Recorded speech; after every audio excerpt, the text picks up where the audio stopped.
The following program is intended for mature audiences.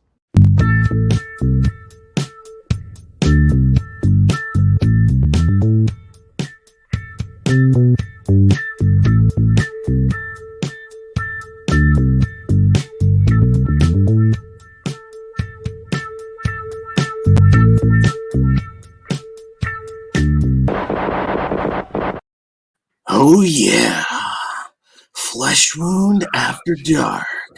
We've got the chemistry for your body. Oh yeah, yeah. I am Flesh Wound Dan, joined by producer Todd. Sexy voice, Todd. Come on, give it to him. Good evening. There you go. There you go. Somebody will fap to this episode. Absolutely. And if you do, please PM Todd. Stop, Dan. I'm just going to cut it all out. Be good. Thank you. Not the first time. But anyways. So yeah, Flesh Wound After Dark. Thanks for joining us. Very excited for this. So we've talked a lot about our love of erotic thrillers. It's not a dead genre, but it's a dead genre, Dan. It's pretty close. Yeah, you'll get something that flirts with being an erotic thriller. Actually, there was one that seems like it. I haven't watched it yet with Frank Grillo of all people. I think it's called Shattered. Could be wrong on that title, but that looked like it actually was kind of in the vein of the old school erotic thriller. Now, this is a genre that's been around for a long time and could mean different things to different people.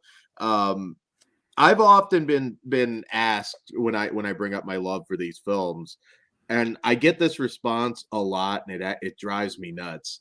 Where somebody will tell me it's like, well, you have the internet for all your smut now.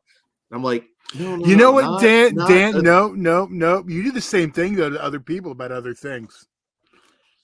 I don't smut shame, Todd. You do it constantly on this program. Well, I don't smut shame. You always except if you like feet. That is strange, but other than that, I don't. But yeah, no, he does. That'll be the response I get, and I'm like, no, erotic thrillers. They are movies, not softcore, not Skinemax. Yeah, not now. But Dan, you still like those too, so that I love those too. Yes, and I'll call those for what they are, and no shame. But I think a lot of people don't really fully understand what an erotic thriller is. Now, I think we're going to be covering, because I think we're going to be doing a lot of these. I know you said you were in the mood to do a And bunch. you know what? We did some in the audio era that we may even recover. Yeah, absolutely. Absolutely. Yeah, we kind of consider that the pre-video. So well, to be fair, we've got to the point we've done a commentary of the same movie on video twice. Yeah. Yeah, and so there's a lot of great unmined stuff here. Now, as you go along in some of these series, they might get a little more softcore porny, perhaps, but they are movies. They are legit movies, and it didn't begin with it, but this sort of wave heavily inspired by Fatal Attraction. You can see the turn when 92 hits too. Yeah, because then you have Basic Instinct. You have the two eras in that direct-to-video, erotic thriller. You can feel the change, and the change happens within this series too. Yeah, and it's funny when you look at some of the theatrical stuff even later. I mean, of course, Basic Instinct was huge. I remember when I first saw Basic Instinct and just pretty much be sitting there as like, I don't normally see that in a Hollywood movie. There's no legs. But you see that in a Paul Verhoeven movie. you damn sure see it in a Paul Verhoeven movie. So that was like huge for me as a young man. And I think I probably wrecked at least 3 or 4 VHS copies of Basic Instinct back in the day, because goddamn. And even then, I saw the distinction, though. This is a great movie. This is, Michael Douglas, Sharon Stone, Gene Triplehorn. You got Wayne Knight. That's the sign of a great film. You got iconic fat man Wayne Knight. Don't get Dan skinny shaming him now. No, that's great. That's great. It's at least he knows when to like cut his hair. But we won't get into that. So anyways, I mean, yeah. Okay, got it. And yeah, that would take me a minute. You're going deep in that feud. Anyone got that? There is no feud. You're making a feud. If anyone got that comment, please comment in the chat. I like the comment that we got on that video. The Amityville hairline still cracks me up. I'm gonna figure it out, Dan. Well, there you go. But now, truth be told, I'm not a huge Fatal Attraction fan. I'm due a rewatch. I didn't quite get My biggest issue with that. You know what? I think we've had this conversation before. It was I'm not going all out for Glenn Close. It was 1987. The Idea of Beauty, and I'm not saying Glenn Close is not a beautiful woman. It's just she's not. I had to ask someone slightly older than me. Like, was Glenn Close like ever a thing? Like, you were like, damn, I want to hit that, and they're like, no, that was never a thing. Yeah, I mean, Sharon Stone now, Basic Instinct. 5 years later, now that is understandable. But yeah, I never quite got that one. Glenn Close is a fantastic actress. I just sometimes art imitates life. Poor Michael Douglas. Yeah. I don't didn't she was doing something for him, I guess. I don't know. Glenn Close with the freak shit. The freak shit. But we did come to talk about those mainstream. We did not. Just to give you an idea of where like this wave and this boom came from, because there were a lot of direct-to-video cash-ins, and we're going to talk about some of them tonight, starting with Body Chemistry, and most of them are better than Sliver. Yes. So we're going to kick it off with Body Chemistry tonight. We're going to talk the Body Chemistry series, and the first film, which came out in 1990, which also I believe it's been said that this was actually like written before some of those big ones and was actually not a cash in. At least that's out there, but who knows? It is 3 years later, so that seemed odd, but who knows? So this is from director Christine Peterson, and in this, Tom, played by Mark Singer, and Claire, played by Lisa Pescia, are two doctors who meet doing a research project on sexual response. Tom is handsome, successful, and very married to a lovely wife. Claire is beautiful, successful, and very single with a smoldering, untapped sexuality. Attracted by his verve and talent, Claire seduces Tom, and together they begin a tumultuous affair where their deepest passions and darkest fantasies are revealed. So, Body Chemistry. All right. So, this I distinctly remember when I rented this, and erotic thrillers are always complicated. I was a very good bullshitter with my parents. So for me, my opening, I remember with this one is like, oh yeah, the Beastmaster. Yeah, you were a little younger, so I just went and rented that shit. Yeah, Beastmaster. Actually, they never questioned me, so I almost always got away with it, unless it had the dreaded like sticker that meant porn, which for some reason my local Scream Queen Hot Tub Party, my local, like for some reason they had that labeled as like being a porno, and I was how did Night Eyes 2 happen? That one's got like full titties on the cover. Did that one not get rented by the Shine House till he was older? I feel like I saw that on cable for my first watch of that. If I remember. Horribly unrated version. Yeah, I don't know. I think that might have been a cable watch first, but I do remember Body Chemistry, and it was just like, oh, Mark Singer, Beastmaster, which I legitimately loved Beastmaster. So that was kind of my in. So this one, the director, probably most known for directing Critters 3. She also did Kickboxer 5, and she was a second unit director, I believe, on some of the Nightmare on Elm Street sequels. So that was kind of her claim to fame. And yeah, so the first Body Chemistry kind of it definitely dated in terms of like this whole like study. It opens up with I'm just gonna call him Beastmaster, and they're debating whether the subject reacts more to oral sex or hiding the salami, as one of them said. And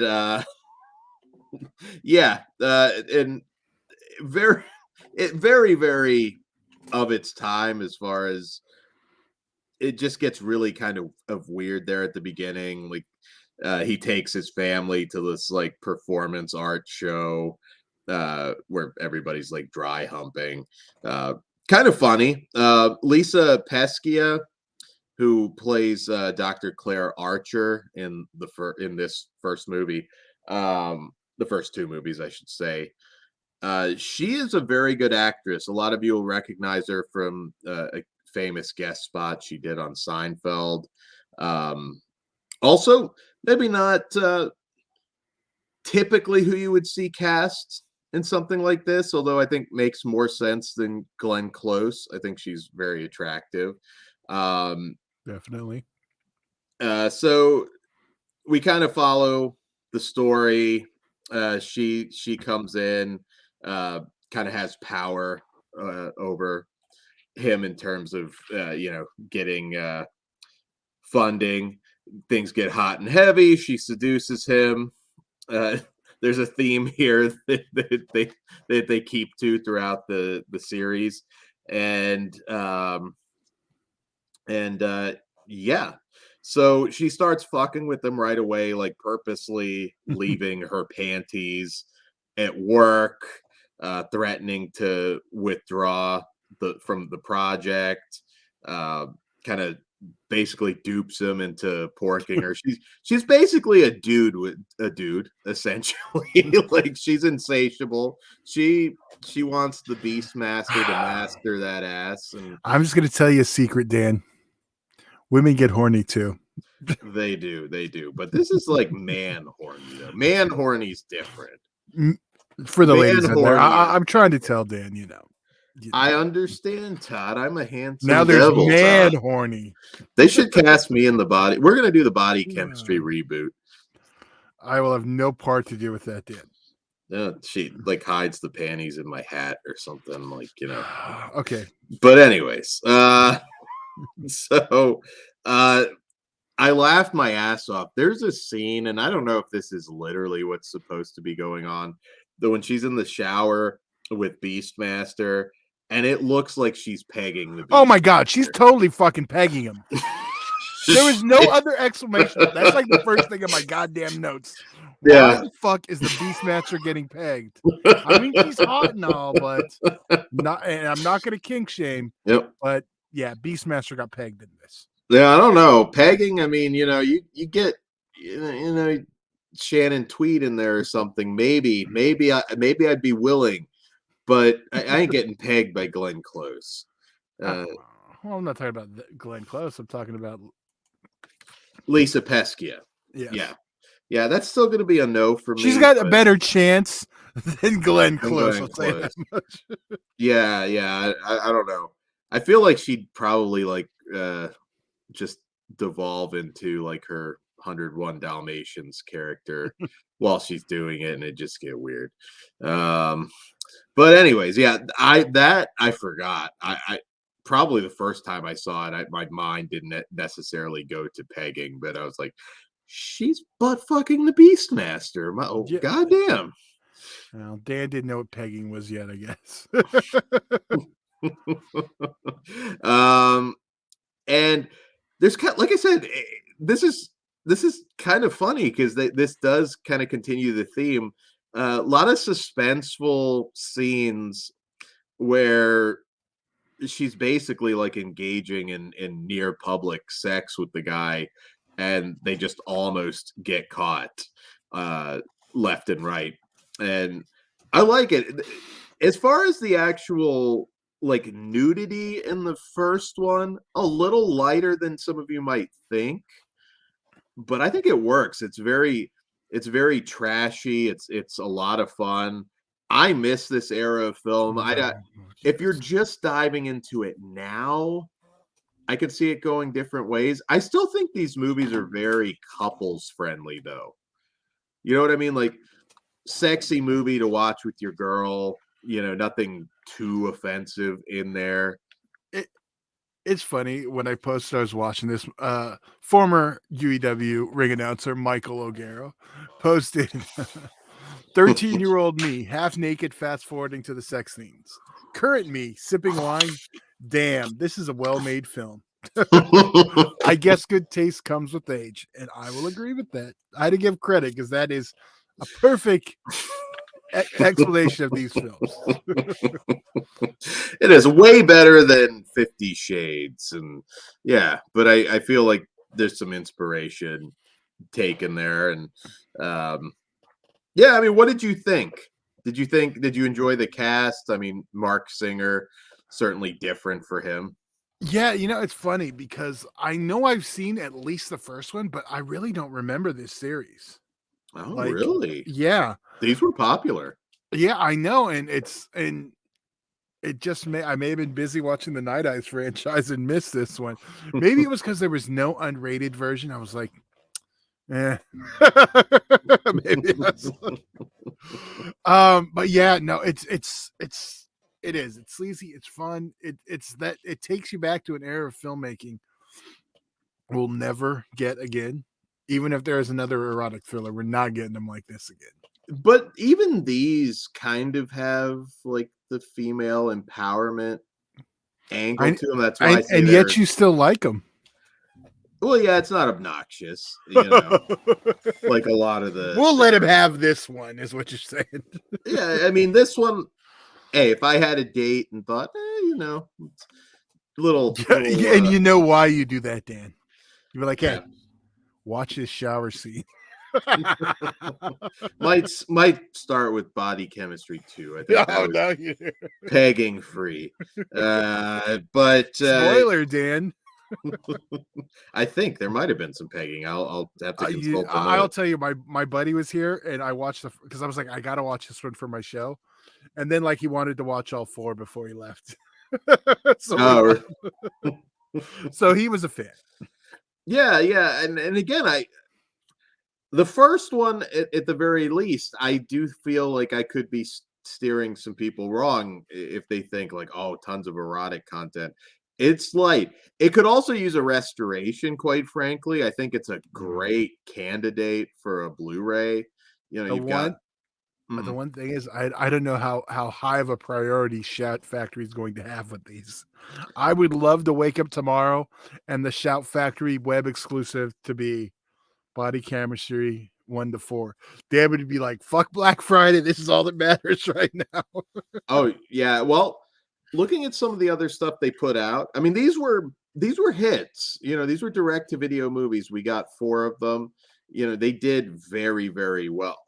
And I do remember, like I said, weird kid. I actually talked to numbers with like video store like clerks, and because they'd see me renting all of this like schlock, and I do remember it's like, oh yeah, that's a big hit for us. That's when a guy was telling me like just because it was impossible to find. He's like, yeah, Carnosaur for a movie that didn't play in the theaters, like we cannot keep this damn thing on the shelves. So that was a similar case, at least locally. Whatever. Erotic thrillers were popular nationwide. Yes, and they could be again. I really think they could be again. No, because we got like 50 Shades bullshit now. We're never going to go back to. Probably. Yeah, the problem now is it's the sexuality. They don't like that's like. I wonder if you could still do 50 Shades today, even, or they'd be all uptight about it. They still had one in the last few years, didn't they? I don't know. I don't fucking keep up. Yeah, I don't. But like I said, it's just when you have that little slant. Dr. Claire's a psychopath, but she's a strong, strong, empowered woman, and I think you can make these work, even with the I like think they whiny. take the sex out of it most of the time. Maybe we get lucky, but Maybe depends from what there's a certain perspective. spirit about the erotic thriller. There is. They're fun trash. And yeah, then once we're going to be serious and do a mainstream one, I think it's just that middle era picture that just doesn't really come back except for on the independent. Yeah. Hopefully, I don't know. Andrew We'll see. Stevens come back and make some new erotic thrillers. We know you got one more in you. Can be the end game of erotic thrillers. Just get everyone to show up. Or Yeah, the Expendables sort of thing. That's what I was going to say next. It's just like Andrew Stevens playing like multiple roles to fill it out for the dudes. And we got some Andrew Stevens coming up. We do. Also, Dallas fans, Mary Crosby playing Mark Singer's wife in here and looking lovely. The acting is very top notch in this. It's very well made movie, and Lots of I recommend faces. it. Yeah, horror fans will recognize the sheriff from Friday the 13th Part 6. yes. So Yeah, it's a good time. Since we're not doing a traditional franchise show, would you say this is the best of the bunch, or do we want to rank them at the end? I don't even. Yeah, we'll still talk rankings at the end, but we'll rate them. Yeah. I mean, we can rate them for sure. What do you rate this one? I'm a 4. I really like it. Yeah, for this type of film, absolutely a 4. They're not all good. I don't want to give you guys that impression, but I think this one is a very just a good movie.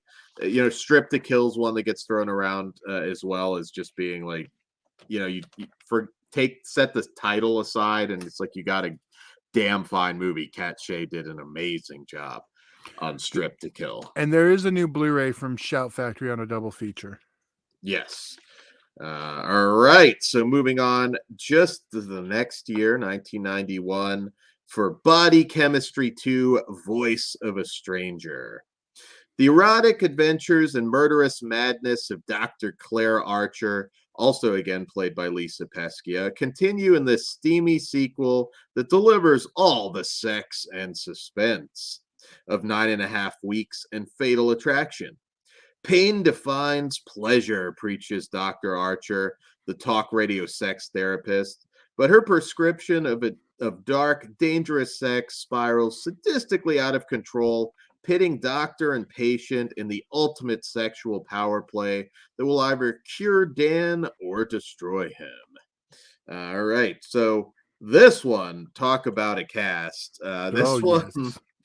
This one has got Gregory Harrison is Dan, sort of a corrupt cop with a taste for violence and kinky sex, and yeah, good guy. It's a flesh wound guy. Also, Morton Downey Jr. as Big Chuck, as that dude pretty much defines sleaze as Big Chuck. Just Radio Weinstein, basically. One of my favorite videos, and if it's on YouTube, I go find it. There's a video. It has to be right around the same time, 90. Okay, so probably a year later, on the Morton Downey Jr. show. There was Banging on Wax, the Blood and Crips album, and so they're performing one of the songs live in Morton's. I'm like, yeah, just dancing along with them. Some of the funniest shit I've ever seen. Yeah, Morton Downey Jr. surrounded by gangbangers rapping. That show, like, that guy did not give a fuck. And I don't know if I mentioned the director actually, which I should. Director Adam Simon, who also directed Carnosaur. So that was kind of a big thing for him, sadly, kind of dropped out. He did some documentaries.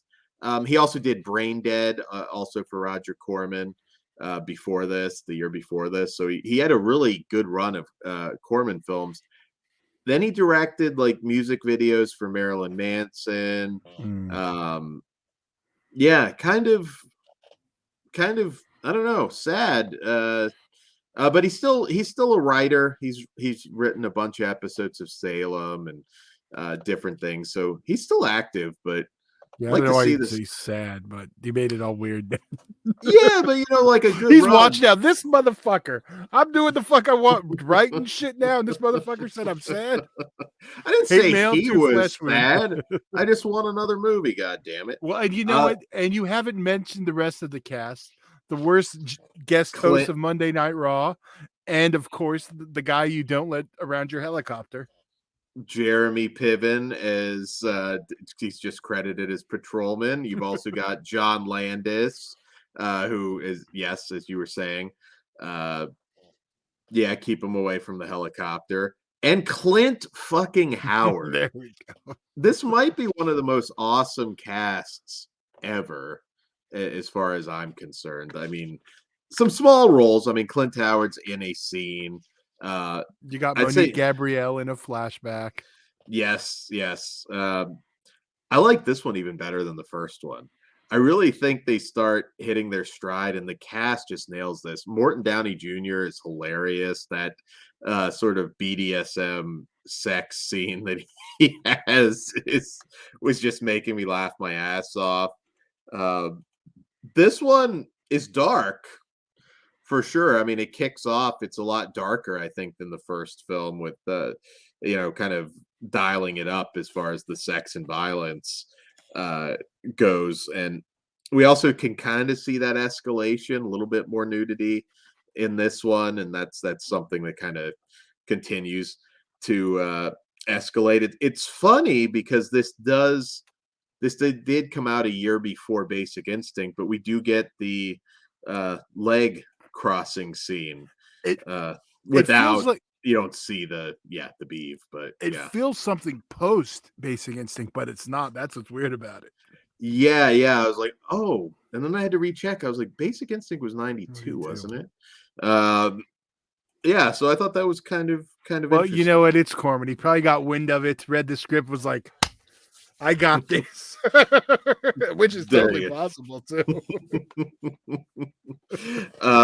So Dan is calling into this radio show, confessing his violent fantasies. Claire figures out who he is and pretty much sets her sights on him. Again, Claire just I don't know. She's not the typical dating type. She just kind of likes to get intense right away. And you got to go with the crazy hots, ratio and see where you lie.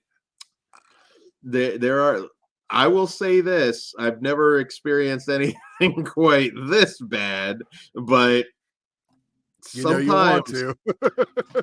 there've been some cases where I was like, "This is too good to be true." And then he got pegged in the shower. And well, it could have escalated. And then you get pegged. Sure. Yeah. Before you know, you think everything's going good, and then you're getting pegged in the shower. That's life, man. You get pegged in the shower sometimes. Yeah, though, I really think it's finding its stride here. Much sleazier entry. Lisa Pesky is a beautiful woman. The tub scene, I thought, which was really odd. Like, this guy's unhinged and has a temper issue, and you're going to talk shit to him while you're sitting in the tub. Right. I mean,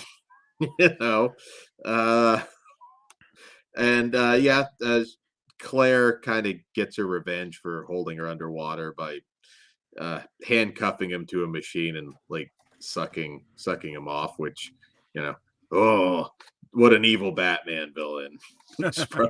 Explained her plan to him too. But that's what makes it so awesome. It is. It's hard to explain it. It's like you said, we just don't get it anymore. So these movies are extra cool. What did you think of 2? Because I like 2 more than 1. I do too. And you know, one thing that they did to improve is every fucking scene in part 1 had some goddamn saxophone music. It's like, God damn it, 1990. I don't want to hear this shit for 90 minutes.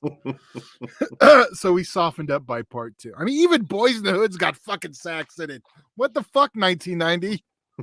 So, You don't like the oh saxophone my type? God. It was a thing for the 90s. I mean, it was overused. Sorry, any sax players. I hope you're doing well, but I know you're not making that 90s money. Yeah, I mean, with that cast, fucking Big Al. Or wait, no, Big Chuck. Big Chuck. Yeah, it's just so much fun. It's so sleazy, and the fact that it goes a little bit darker and more S&M-y kind of makes it problematic later. Yeah, which we'll talk about in the sequels. Yeah, I can see there being some more issues. I mean, this unfolds much the same way. Now that could be an issue I see some people having with these movies, where it's like it's the same, kind of the same ending every time. I also think they didn't expect everyone to go watch all 4. This was a case in the video store. You see Body Chemistry 3, you pick it up, you read it, you're like, you don't need to see the first 2 when it comes to these, erotic thrillers. That's true. I know it hurts me to say it, Dan, but they are basically the same movie.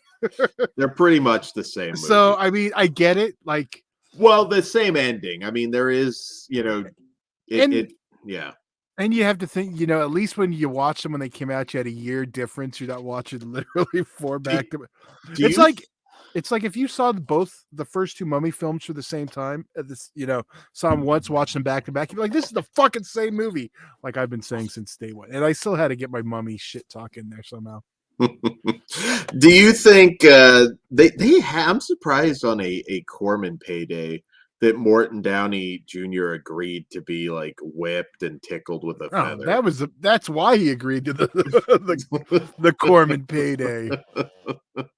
That is true. He saw Lisa Peskia's outfit and he agreed. Yeah, that whole portion is just hilarious. I loved it. All their interactions together, because they're just like mentally not, just like trying to outdo each other. Yeah. So. Don't get tied up. At least have that, yeah. Don't get tied up. It's not a good idea. So yeah, I think Gregory Harrison, super intense in this one. Probably, yeah, like I said, at least he was different from Mark Singer's character. It's like, okay, we're gonna bring in like somebody that really, really has a taste for the dark side. Well, Mark Singer was just kind of your typical like cheating guy, suburban, just cheating guy. So I think everything kind of worked even better in this one, and I think it's a really good movie. Some cool cameos in there. John Landis was doing a lot of, maybe not a lot, but he was like popping up in small roles and some really random stuff. Kind of can imagine why that might have been with these, but I mean, he wasn't in the middle of a trial or anything. No, he was not. So I can't be in court. I gotta go make this Corman erotic thriller. I'm sorry, you're really inconveniencing me now. Some people got decapitated like 5 years ago. Or no, it was more than 5, like 7. Oh my God. The greatest thing ever though was the where they reenacted the whole trial. Fuck, so good. That may need to be a Patreon watch along. That shit's so bad. Enjoy John Landis's films. John Landis is a piece of fucking shit. He really is. What about his son? Oh, Max Landis is even it's evolution, man. Max Landis know what? Is I can't. Bigger piece. They're different kinds of pieces of shit. Only one's killed children. The other one's, I'd say allegedly, but I mean, Allegedly. Yeah. Well, no, Well, I mean, like children died under Landis's watch. there we go. There you go. We'll put it And that way. women were uncomfortable around the sun. We'll just go with that. Yes. Yes. So anyways, there goes all hopes of American Werewolf in London, the Cameos? reboot. Oh, Uh, no. oh yeah, no, I don't think they're calling us up. So anyways, I give Body Chemistry 2 a 4.5. I liked it even more. It's hard because, like, I want to give it a 5. My enjoyment was a 5, but it's not the best erotic thriller, so that prevents me from giving it a 5. You need more skin in your No, it's not that. See, everything about it says, like, I want to give it a 5, but it's not like my favorite erotic thriller or what. Fuck it. I don't know what to do with this. I'm gonna give it a 4.5. There you go. There you go. All right. All right. So moving on to our third in the series, which is Body Chemistry 3 Point of Seduction from director Jim Wynorski. There we go. Doesn't need any introductions on this show. I think he uses the same cast, but the problem So in this one, for a spot, and this is from, 1994. yes. So get a few years in between. Post Basic Instinct. You are. This is like the stride of the erotic thriller. 1994. It's like we're hitting the opus of the. This is like 1981 for slashers, I think. There you go. There.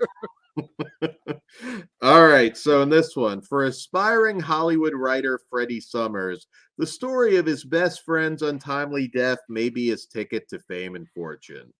Big shot producer Alan Clay, played by erotic thriller MVP Andrew Stevens, is anxious to bring it to the screen. But first they need approval from the woman who may have been the murderess, Claire Archer, a very popular, very attractive TV talk show host. Married or not, Alan falls for Claire in a second. Now he must walk the fine line between betraying his famous wife, Beth, and his lust for Claire. What's at stake is more than his marriage. It may just be his life. So, in this one, we change Claire actresses. In this, We do. Claire is played by Sherry Shattuck, who is in a whole lot of stuff. She was on Deadly Ground with Steven Seagal the same year. She's been in. I remember her on doing spots on like Who's the Boss. She was in Ring of Fire 2 with Don the Dragon Wilson and all sorts of different things. She was actually on Silk Stockings, I remember, around the same time. She did a Freddy's Nightmares. She was kind of like just all over TV. the place. Yeah. Death Spa, though, I would say, at least as far as our listeners go. Death Spa and Arena, the Empire film, and a fucking gorgeous woman. I think definitely, the casting makes total sense here with Sherry Shattuck. Not to take anything away from Lisa Pescia, who I think is arguably the best actress of the bunch, but Sherry Shattuck really fits the erotic thriller mode. Surprised she didn't do more. She did kind of. I mean, like I said, Naked Cage. I mean, she didn't solely There wasn't a lot do it. Yeah, not a lot. But also it starts to cool off a little bit as we get deeper into the 90s. It slowly, it still existed, but yeah. It basically it's one of those genres that died with the video stores, pretty much. Yeah, pretty much. We get Morgan Fairchild is Beth, Andrew Stevens' wife in this. Chick Venera is Freddie Summers. We get Robert Forster, which we'll talk about him in a second because what an opening.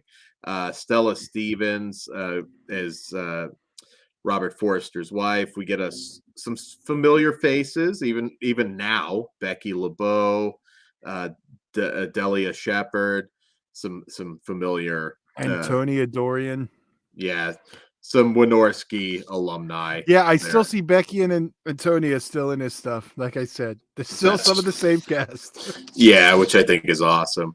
So this opens up with, I guess, an Eyes Wide Shut kind of party where Robert Forster is just basically beating on these hookers, and it's very normal. It's treated very just normally, like, oh boy, there's Bob again, and Andrew Stevens kind of has to come over and calm that situation down. It's not necessarily supposed to be funny, but just the way it all kind of goes and him physically, it almost felt like it belonged in a different movie in a weird sort of way because they're kind of cool after that. Like, there's no like, oh, I mean, yeah, you had to power bomb me. I was probably going to kill those girls. So yeah, opens up with that. Definitely again getting sleazier as we go along, and I mean that in the best possible way. Um,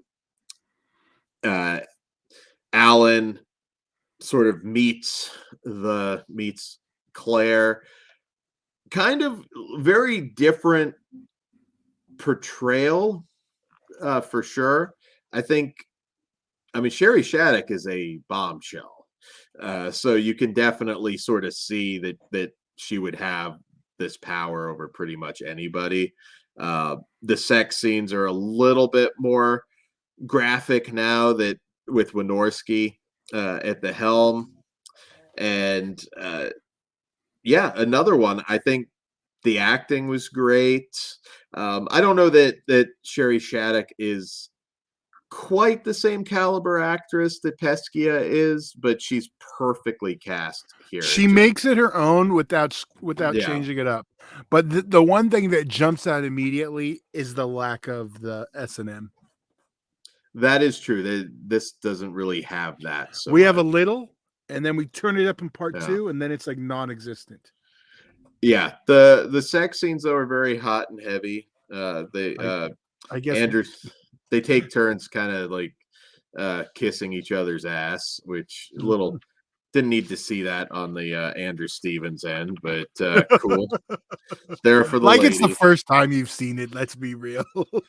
He's probably Andrew Stevens has probably had his ass eaten a few times on film. So now it's going to be troublesome going after that interview. Well, then maybe you could just ask him. There you go. How many times did you get your ass eaten on set? Well, Gene Simmons stopped by one. If something wasn't feeling right, and then I saw Shannon was just hanging out in the corner. Just like, man, it's really in there, just. For those that don't know, Gene Simmons and Shannon Tweed are married.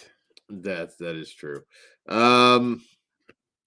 So yeah, again, it follows a very similar theme. Blackmails him with the tape and everything. I mean, the only added element here is kind of the trying to get this movie made. There's double crosses. I mean, in a lot of ways, these movies are kind of like seedy soap operas for dudes. Yeah,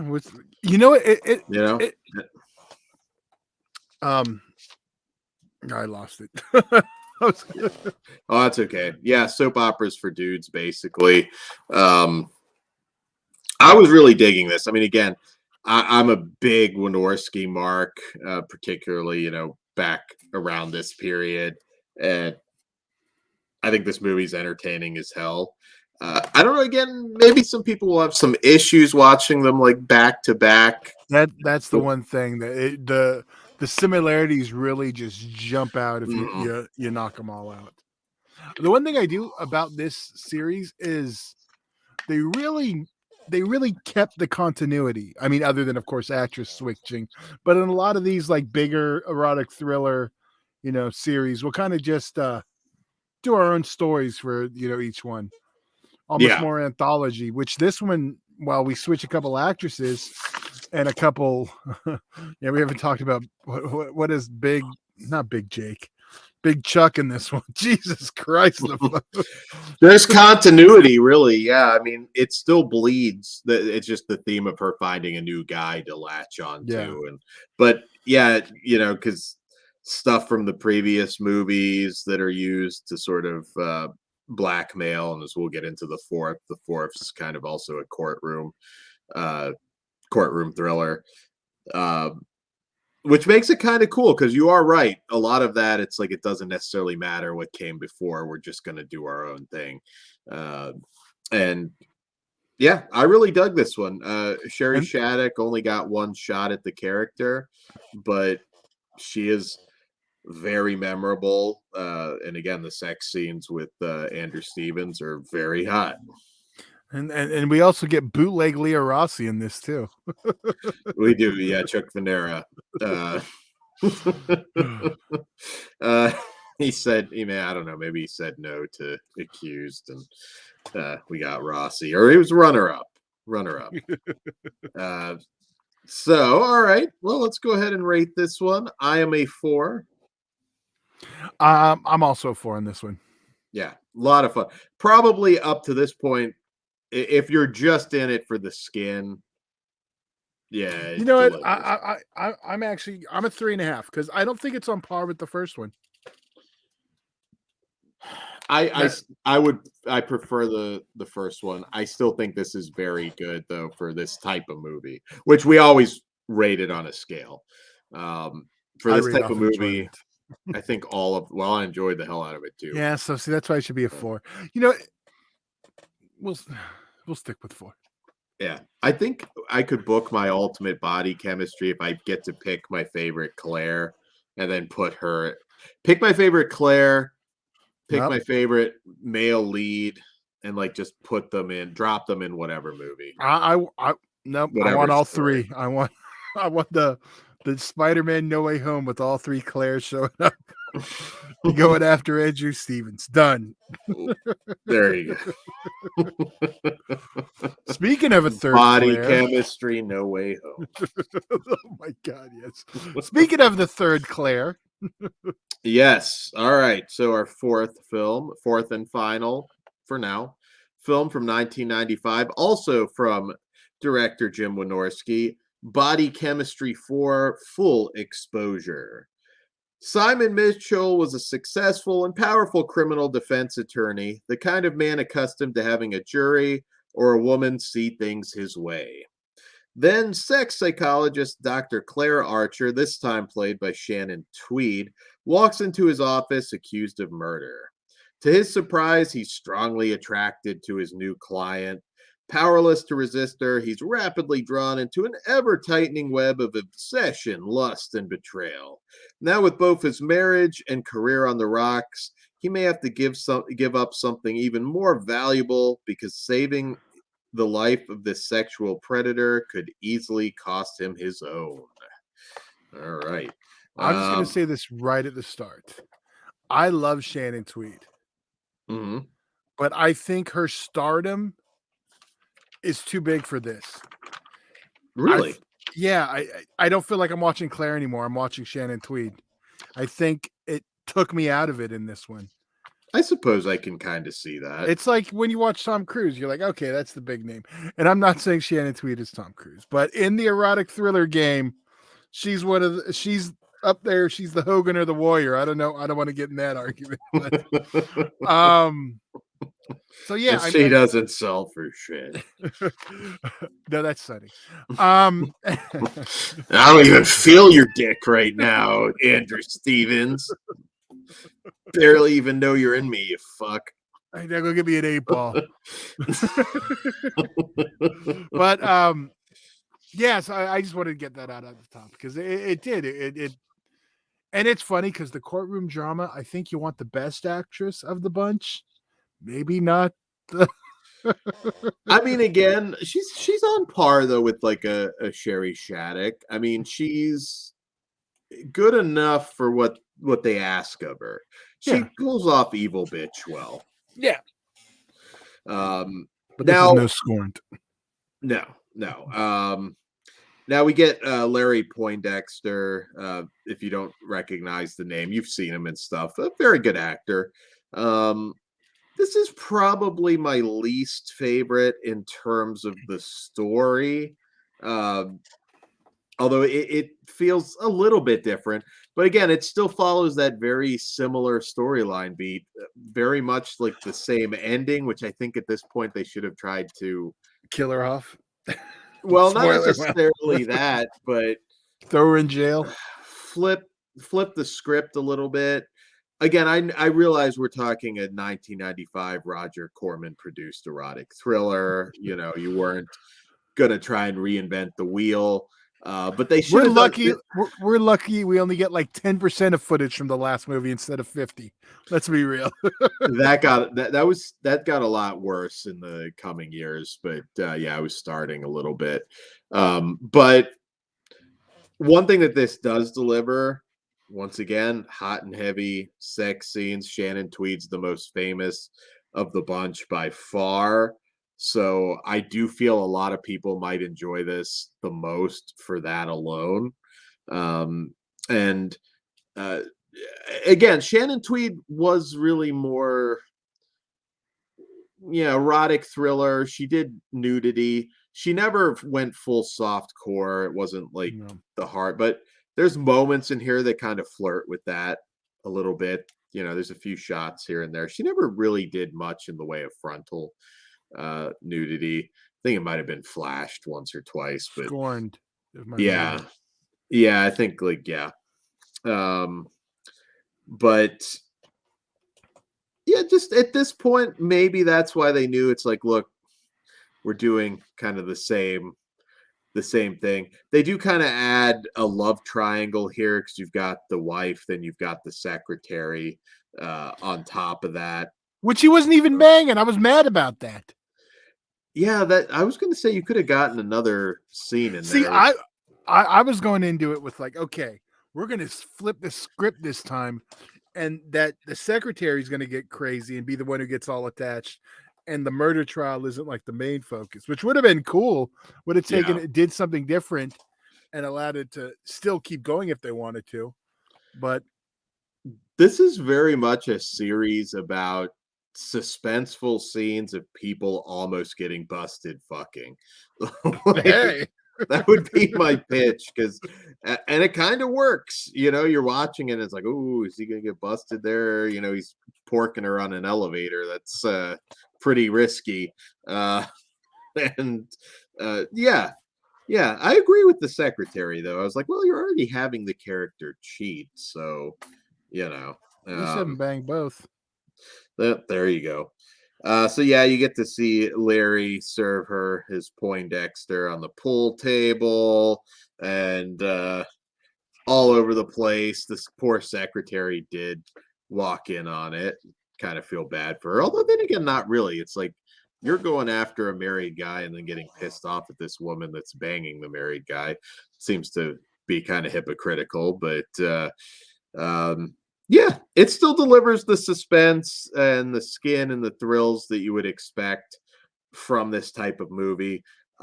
Probably my least favorite overall, but for a lot of people, it's going to be maybe number one just for Shannon Tweed's scenes, and I can understand that. And I'd have to say they're wrong. As I started in the beginning, I love Shannon Tweed. She has some good scenes in it, but the movie's too. If you're 13 years old, you're going to be very happy. If you're in your 30s to 40s plus, you might not be as happy with it. I was still very much happy with this at my age, and I should say Shannon Tweed did some pretty good movies. No Contest is a great action movie. Available from Vinegar Syndrome. What? Available from Vinegar Syndrome, right? No Contest is not available. Which is the one? Syndrome. Which is the dice one that's? Whatever It Takes. Thank you. I always get those two mixed up. Yeah. Well, No Contest is the better of those Okay. movies for sure.